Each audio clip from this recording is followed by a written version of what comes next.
राज्य शिखर समितीकडून पंढरपूर येथील सभा मंडप तसंच स्कायवॉक साठी 129 कोटी रुपयांच्या विकास आराखड्याला मंजुरी देण्यात आली आहे।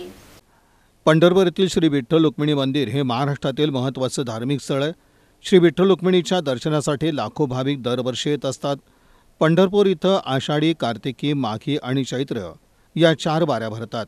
सध्याची दर्शन रांग व्यवस्था अत्यंत अपुरी आहे, त्यामुळे दर्शन मंडप आणि स्कायवॉक या माध्यमातून भाविकांना सुलभ दर्शन व्यवस्था व्हावी यासाठी सोलापूर जिल्हा प्रशासनाने 129.49 कोटीचा आराखडा तयार केला होता।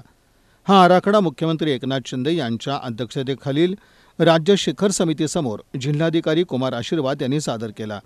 या आराखड्यास समितीने मंजुरी दिलेली असून पुढील 8 दिवसात याबाबतचा शासन निर्णय निघणार असल्याची माहिती जिल्हाधिकारी कुमार आशीर्वाद यांनी दिली।